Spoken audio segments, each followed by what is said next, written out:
Paraguay tax residency. 0% on foreign earned income. Is that actually real? The truth is, the answer depends on your specific situation, and unfortunately, most people online get this wrong. I'm Caleb, based in Paraguay. I live here full-time with my family, and our team here helps founders, remote workers, investors, and retirees set up a strategic base here. And today, I'm breaking down exactly how the system works, the real rates, and 4 common scenarios so you can see exactly how this may apply to you. Let's get right into it.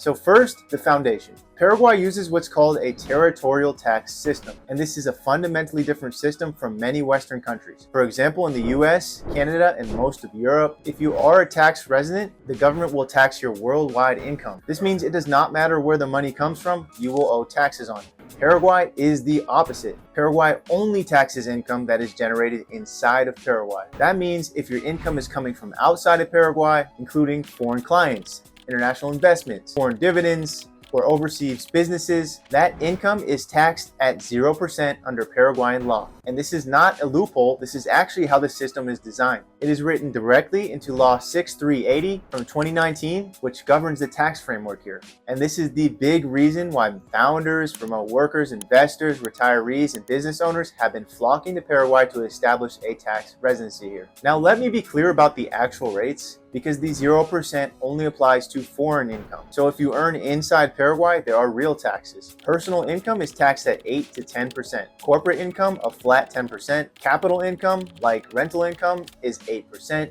VAT is at 10%. There is no wealth, inheritance, or gift tax. And as of now, no tax on capital gains on foreign assets. But one thing to flag, which is very important, especially if crypto is a part of your portfolio now, Paraguay just introduced a recent reporting requirement this month for all crypto transactions above $5,000. No new taxes yet, but it looks like that could be the direction that Paraguay's heading. But I'll do a separate video on this later because it deserves its own breakdown. So in summary, as of now, foreign income 0, local income 8 to 10%, no taxes on accumulated wealth. And by the way, if you are exploring Paraguay as a strategic base for tax residency, business setup, or investment, our team handles the full process on the ground here in Asunción. And you can schedule a Paraguay-based strategy call in the link in the comments below if you do want to see if this actually fits your situation. Okay, moving forward. Now, I know everything I said could be a little tough to digest for some, so let me make this easier with 4 specific scenarios that could very likely match your situation. Scenario 1, you are a retiree and you have a pension from your country,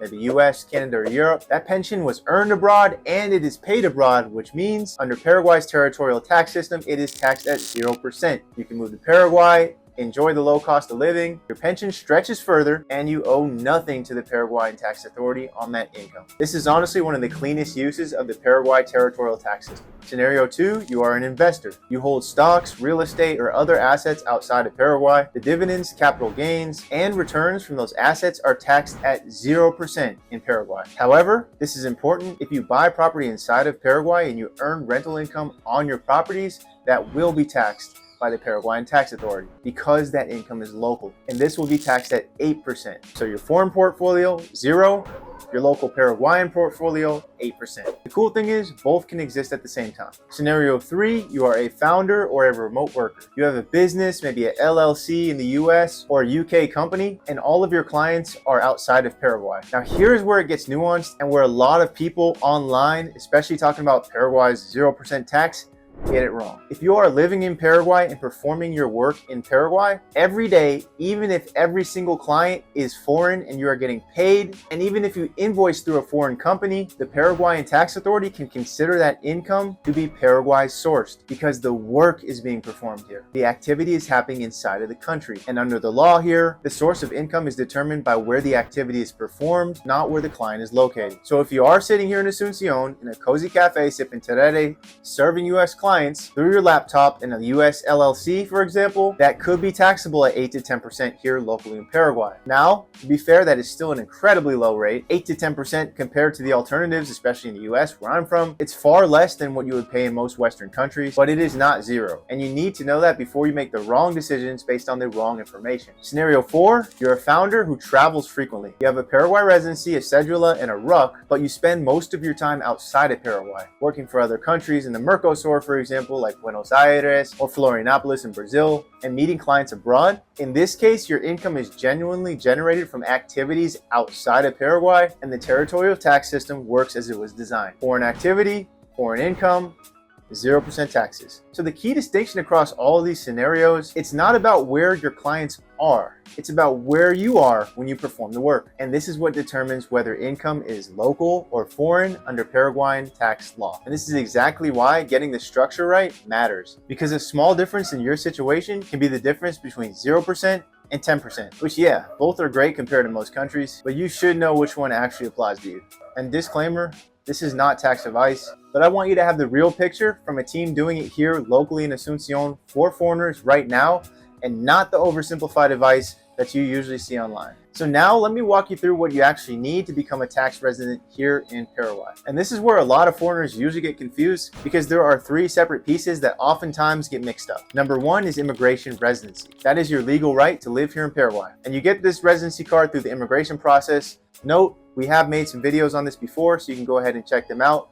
The link is in the description below. Number 2 is your Cédula, and that is your national ID card that you get after your residency is approved. And lastly, number 3 is your RUC, which is your tax identification number, and that makes you a taxpayer in Paraguay's system. So all 3 are different, but you need them in that order. First you get your residency, then you get your Cédula, and then you can register your RUC with the local tax authority, and only after your RUC is active, you are recognized as an official taxpayer here in Paraguay. And from there you can apply to the official tax residency certificate, which is the official document that proves to your home country and banks that Paraguay is indeed your legal tax home. Now here's something important. Paraguay does not use a strict 183 rule to determine tax residency. Instead, tax residency here is based on your center of economic and vital interests, meaning where your tax registration is, where your financial activity is, and where your life is anchored, not just how many days you spend in the country. That said, you still need to maintain your residency status. Temporary residents should enter Paraguay once every 12 months, while permanent residents enter once every 3 years. And you must file annual tax returns, even if you declare 0 local income. Keeping your RUC active and your filings is essential. So if you are considering Paraguay for a tax residency, here's what I'd recommend to you. First, don't just chase the 0% headline. Understand how the system actually works and whether your income structure actually qualifies. Second, get your immigration residency in order first, because that's the foundation. And without your residency or your Cédula, and without your RUC, you can't get your official tax residency certificate and make Paraguay your tax home. Third, work with professionals who actually understand immigration and tax together, because they are very, very connected here in Paraguay. And if you misunderstand one, you're gonna mess up the other. And fourth, and honestly the most underrated, make sure you address your tax situation at home first before you even consider the Paraguay residency, because becoming a tax resident in Paraguay is only half the equation, and you need to properly exit or restructure your tax obligations wherever you are currently a resident first before you should come here and make this happen. So now you understand how Paraguay's territorial tax system actually works, what the real rates are, how to become a tax resident, and the biggest misconceptions to watch out for. And if you are exploring Paraguay as a strategic base, you can schedule a strategic base strategy call. The link is below in the comments. Thanks for watching. I'll see you on the next one.